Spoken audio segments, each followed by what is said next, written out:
So the first question here is that how would you characterize the nature of Mauryan state on the basis of Kautilya's Arthashastra? Now here सबसे पहले क्योंकि हमें यहाँ पर nature के बारे में क्वेश्चन किया गया है मॉडर्न स्टेट की और सिर्फ कौटिल्य के अर्थशास्त्र से रिलेटेड बताया है, तो एनालिसिस कुछ करने के लिए नहीं बोला है, सीधा ही पूछा है कि आप कैसे कैरेक्टराइज करेंगे। अगर हम कौटिल्य के अर्थशास्त्र को स्टडी करते हैं तो आपको क्या लगता है कि कैसा स्टेट आपको नज़र आ रहा है यहाँ पे, ठीक है। तो कौटिल्य के अर्थशास्त्र के अंदर जो टाइप ऑफ स्टेट मेंशन्ड है, पहले मैं वो आपको बता दूँ, वो एक तरीके का हाईली सेंट्रलाइज सिस्टम यहाँ पर बताया गया है, जहाँ पर जो कंट्रोल है वो गवर्नमेंट के हाथ में है। गवर्नमेंट का जो हेड है यहाँ पे वो है the king. So the power is in the hands of king, where this person is controlling this, the state has all the major control, whereas they also talk about certain great elaborated administration, जहाँ पर बहुत सारे officials के बारे में भी बात होती है। तो नेचर ऑफ द स्टेट को लेके ना बड़ी सारी डिबेट्स चलती रही हैं। आगे कुछ और क्वेश्चंस भी हम लोग देखेंगे जहाँ पर वी आर एबल टू सी कि जो नेचर ऑफ द स्टेट है वो यहाँ पर कई तरीके का एनालाइज किया गया है। कौटिल्य का अर्थशास्त्र के अंदर ये जो हाईली सेंट्रलाइज सिस्टम था इसको हाईलाइट किया गया। तो हम यहाँ पे तो सिर्फ उसके एविडेंसेस को देख लेंगे कि कैसी चीज़ों को देख के हमें ये समझ में आ रहा है। Okay, one thing. फिर उसके बाद हम लोग अलग अलग व्यू पॉइंट्स को भी देखेंगे जो कि इस क्वेश्चन में नहीं होगा ऑफ कोर्स, क्योंकि यहाँ पे पूछा नहीं गया है। आगे कुछ ऐसे क्वेश्चंस करेंगे जहाँ पर हम इन व्यूज़ को देखने वाले हैं। तो सबसे पहले यहाँ स्टार्ट करते हैं फ्रॉम आवर इंट्रोडक्शन, जहाँ पर आप इसका एक ओवरव्यू दे देंगे कि कौटिल्य के अर्थशास्त्र जो है, अर्थशास्त्र किसने लिखा, कौटिल्य ने लिखा, ये हमने बात यहाँ पर बता दी। कौटिल्य अर्थशास्त्र जो है मौर्यन एम्पायर के बारे में प्रेजेंट करा एक new form of government marked by a centralised control. Word हम क्या यूज़ कर रहे हैं यहाँ पे, सेंट्रलाइज्ड कंट्रोल। और ये जो सेंट्रलाइज्ड कंट्रोल है इसके अंदर एक और चीज़ खास ध्यान देने वाली है कि स्टेट की प्लानिंग इन्वॉल्व है। लोगों की प्लानिंग, लोगों को प्लान करना हो, किस तरीके से मैनेज करना है, चाहे वो रिसोर्सेज की बात हो, सभी के बारे में यहाँ पर अंडरलाइन किया गया। एक और चीज़ जो यहाँ पर हमें देखनी चाहिए वो ये है कि आप यहाँ पर मेंशन कर सकते हो कि कौटिल्य का अर्थशास्त्र जो है इट इज़, एक इंफॉर्मेशन यहाँ पे आप नोट डाउन कर सकते हो कि ये क्या है। It is actually the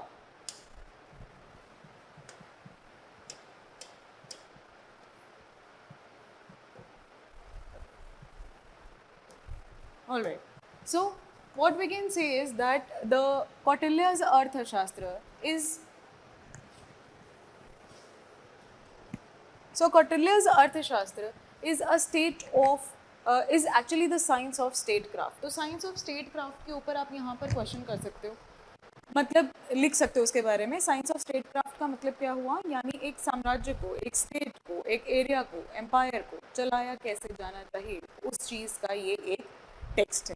although this अर्थशास्त्र को भी थोड़ा समझने की ज़रूरत है एज अ टेक्स्ट, कि ये एक थ्योरेटिकल टेक्स्ट था। यहाँ पर कहीं पर भी कोई प्रैक्टिकल बात जो है वो नहीं नज़र आती। क्यों हम ऐसा बोल रहे हैं, because there is never a mention of any modern empire in it. They have always talked about कि एक एम्पायर कैसा होना चाहिए, चाहे वो कोई भी। फिर यहाँ पर आप देखोगे कि क्योंकि ये थ्योरेटिकल टेक्स्ट है, ना ही किसी राजा के बारे में यहाँ पर मेंशन्ड है, ना चंद्रगुप्त मौर्य के बारे में यहाँ पर मेंशन्ड है, और ना ही यहाँ पर किसी भी लेवल पर मौर्यास का नाम लिया ही गया, ना कोई राजा ना एम्पायर। तो स्पेसिफिसिटीज़ यहाँ पर नहीं है with respect to a certain family और a certain area. It is a general text, it is like a guide. Okay, तो उसको देखते हुए, क्योंकि वो सेम टाइम पर ऐसा बिलीव किया जा रहा है that is present on the same time. हालांकि इसको लेकर भी बहुत सारी डिस्क्रिपेंसीज हैं कि उसी वक्त लिखा गया या उससे पहले लिखा गया।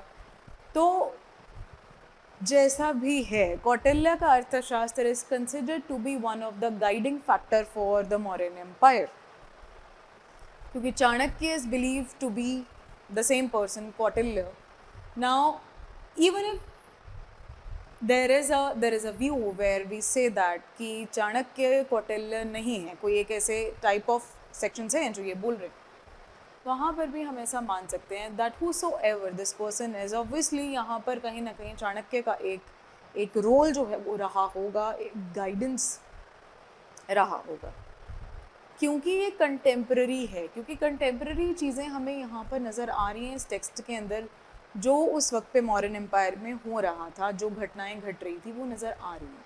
That is why we are able to see that एक पैरेललिज्म एग्जिस्ट करता है, ठीक है। तो ये हुई अर्थशास्त्र की ऑथेंटिसिटी की बात, ये भी पता होना ज़रूरी है अगर आप कोई आंसर लिखने जा रहे हैं। तो ये मैंने आपकी कॉन्सेप्चुअल क्लैरिटी के लिए बताया है आपको। अब हम यहाँ पर देखते हैं कि किस तरीके से कौटिल्य ने अर्थशास्त्र के अंदर मेंशन किया अबाउट डिफरेंट एस्पेक्ट्स। जहाँ हम स्टार्ट करने जा रहे हैं फ्रॉम सप्तांग थ्योरी, जिसके अंदर सप्त अंग 7 एलिमेंट्स की बात होती है, जहाँ सबसे पहले इस सप्तांग के अंदर सबसे इम्पॉर्टेंट और सबसे ऊपर रहेंगे स्वामी। स्वामी यानी राजा। राजा अपने अमात्य के साथ मिलकर, राजा अपने अमात्य यानी मिनिस्टर के साथ मिलकर एक एरिया को रूल करेंगे, तो अमात्य बहुत इंपॉर्टेंट है। Another thing that is important कि दोनों ने रूल जो करना है टेरिटरी पे करना है, so having a territory is also very very important. फिर आता है कोष, दैट इज़ द ट्रेजरी। फिर आता है दंड, यानी एक तरीके का कंट्रोल, एक जुडिशियल सिस्टम होना चाहिए in order to have a justice in the area, law and order का जो एक डिसिप्लिन है उसे मेंटेन किया जा सके। फिर आता है दुर्ग यानी फोर्ट, और फाइनली आता है मित्र यानी एलाई।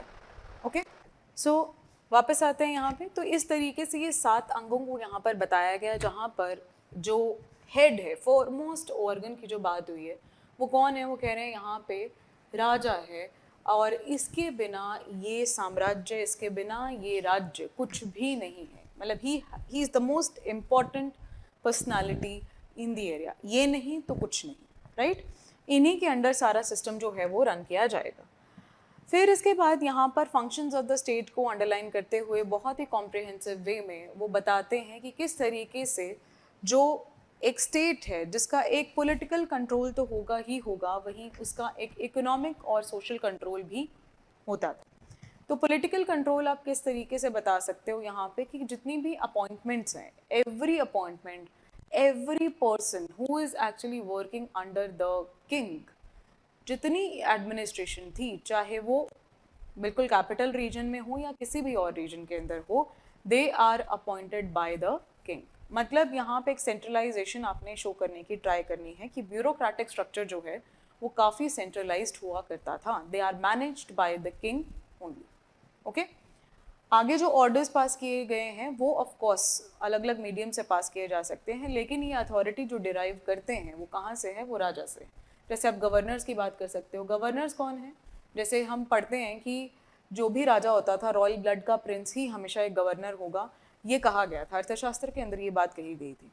इसी की वजह से जितने भी बच्चे होंगे या भाई होंगे डायरेक्ट रॉयल ब्लड के जो होंगे, वो यहाँ पर रूल करने वाले हैं in the janapads. Major capital region में तो राजा सम्राट जो है, यानी इस एरिया के एम्परर जो हैं वो बैठेंगे, और बाकी एरियाज में गवर्नर्स होंगे जिनको कुमार अमात्य के नाम से जाना जाता था, ठीक है, या युवराज के नाम से। जो युवराज है वो क्राउन प्रिंस होता है actually.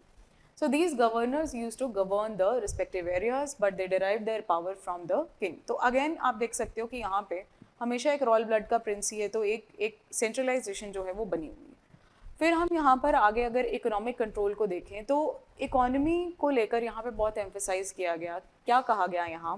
That the power of a state is always through it's economic banking, और वो उस चीज़ का बहुत स्ट्रॉन्ग होना इम्पॉर्टेंट है।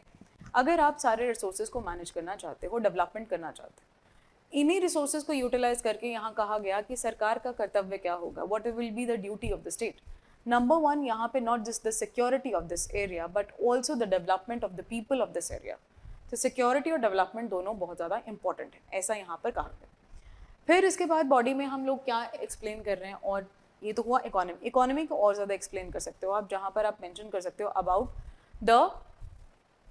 the economic control over all the activities of economy, whether it be trade or industry or agriculture.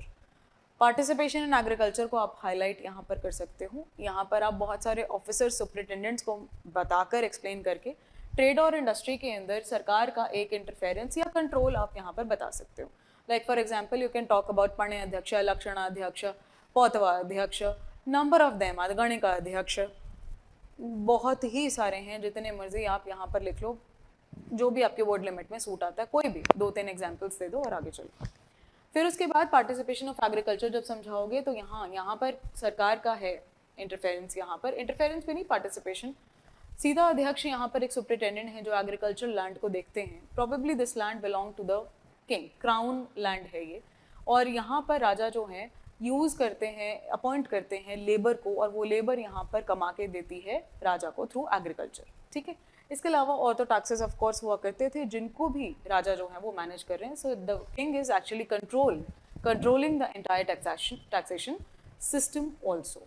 जितना भी currencies बन रही हैं there were also superintendents regarding that, जैसे रुद्र अध्यक्ष, रूप अध्यक्ष यहाँ पर देखने को मिले हैं आपको, वी हैव सीन लक्षण अध्यक्ष। ये मिंटिंग ऑफ द कॉइन्स के अंदर कहीं ना कहीं इन्वॉल्व हैं। करेंसी कैसी होगी, कैसी वो दिखेगी, कैसे उसका सर्कुलेशन होगा, इसके बारे में यहाँ पर बात की है। रूपदर्शिका भी प्रेजेंट है जो कि कॉइन को डिज़ाइन करते हैं। सो मिंट्स वर ऑल्सो प्रेजेंट, जिसका हमें यहाँ पर example in the form of superintendence देखने को मिल रही है, एविडेंस मिल रहा है हमें। इंडिकेट करता है कि करेंसी का जो छपना है, एटलीस्ट रॉयल करेंसी, वो जो है वो अंडर द किंग होगी। यही एक सुपरविजन यही दिखाती है, ठीक है, कि वो सुपरवाइज किया जा रहा है कहीं ना कहीं। फिर उसके बाद यहाँ पे पंच मार्क्ड कॉइन्स को भी देख सकते हो, जिसके ऊपर सिंबल्स जो हैं वो राजा के यहाँ पर प्रेजेंट थे। तो रिस्पेक्टिव जो एम्पायर होगा उसके सिंबल्स प्रेजेंट होते थे। हमने महाजनपद पीरियड से देखते हुए हम लोग आ रहे हैं पीएमसीज को, और यहाँ पर भी हमें मौर्यन एम्पायर के पीएमसीज देखने को मिलते हैं जो इंडिकेट कर रहे हैं फिर से सेंट्रलाइजेशन को, ठीक। Then you can underline the fact here about end में कि ना ही सिर्फ यहाँ पर state is controlling the materialistic sphere of this area but also the social sphere, जिसके अंदर रिलीजन को यहाँ पर मैनेज करना, लोगों का काम तो मैनेज कर ही रहे हैं, इसके अलावा जो स्पिरिचुअल सेक्टर है उसको भी मैनेज करने का काम यहाँ पर एक राजा का होगा। वो किसी तरह की कोई भी डिस्क्रिमिनेशन को कभी इनकरेज नहीं करेगा, ठीक है। ऑल्दो यहाँ पे वर्ण आश्रम धर्म के बारे में प्रॉपर बात हुई है, वर्ण सिस्टम ऑलरेडी यहाँ पे रिकॉग्नाइज किया गया है कौटिल्य के द्वारा, और Shudras are considered to be the lower ones in the lowest in the varna system, but also slaves have been mentioned here. तो ये इंडिकेट कर तो रहा है कि डिस्क्रिमिनेशन होती है, बट ये जो डिस्क्रिमिनेशन की बात कर रहे हैं ये थोड़ा अलग लेवल का है, एम्फसाइज ज़रूर किया गया है। But on the other side अगर कोई ऐसा सर्कमस्टांस है जहाँ पर you have to treat them in a certain way, slaves are believed to be there because of certain reason. They are being into forced labor because of certain reason. They have a debt to pay to the government. Probably they were not paying the taxes, hence they had to pay in service. Okay? So कहीं ना कहीं इसका link है of course, लेकिन अर्थशास्त्र यहाँ पे theoretically तो ये कह ही रहा है कि डिस्क्रिमिनेशन नहीं होना चाहिए। कितना होता था नहीं होता था वो प्रैक्टिकल बात है। फाइनली यहाँ पर आप लिख सकते हो कि आर एस शर्मा, ये आप शुरू में भी लिख सकते थे कि आर एस शर्मा एक्चुअली ये सेंट्रलाइज व्यू को एडवोकेट करते हैं, लेकिन आर एस शर्मा का ये जो व्यू है ये क्रिटिसाइज हो रहा है बाय सर्टेन हिस्टोरियंस, जो कि यहाँ पर बात करते हैं कि ये सिस्टम सेंट्रलाइज्ड नहीं है, यहाँ पर आपको हल्की डिसेंट्रलाइजेशन देखने को मिल रही है। Where you can say that all the powers are not in the hands of king and he has delineated his power to the lower levels, okay. जैसे लोकल एडमिनिस्ट्रेशन अलग तरीके से चल रही है, स्टेट एडमिनिस्ट्रेशन में आगे हैंड ओवर किया गया है गवर्नर्स को, who are actually taking care of the system. But ultimately अगर आप देखो तो जॉइंट कनेक्टेड सारे कहाँ हैं, ऊपर सेंटर में। तो हाँ यूनियन प्रेजेंट है, सेंटर प्रेजेंट है, बट इसका मतलब ये नहीं कि सारा का सारा कंट्रोल जो है वो मोनोलिथिक कंट्रोल है या मोनोलिथिक स्टेट सिस्टम है, सेंट्रलाइज्ड ये एरिया हो चुका है, ऐसा आप ये आज की डेट में मतलब क्रिटिसाइज हो रहा है। और फोकस किया जा रहा है अबाउट कि डिफरेंट एरियाज जो हैं वो डिफरेंटली यहाँ पर एडमिनिस्टर किए गए हैं, starting from a very highly centralise control in the capital region. और जैसे जैसे आप दूर जाते जाएंगे कैपिटल से, वैसे वैसे जो एरिया है उसके अकॉर्डिंग एडमिनिस्ट्रेशन भी थोड़ी ढीली पड़ती चली जाएगी। एक उतना ज़्यादा स्ट्रिक्ट और हाईली सेंट्रलाइज कंट्रोल जो है वो आपको नहीं देखने को मिलेगा अगर हम डीपर स्टडीज़ के अंदर यहाँ पर जाते हैं तो, ठीक है। तो अर्थशास्त्र लाइक आई सेड यहाँ पर आप फिर एक्सप्लेन कर सकते थे कि इसके बारे में क्रिटिसिज्म इसलिए है because Arthashastra is believe to be a theoretical text not a practical one. So if we see the other sources, other evidences where we come to know that the system is not highly centralized or monolithic, but probably there was certain kind of differentiation present and the central control was, the power was actually distributed amongst the lower strata.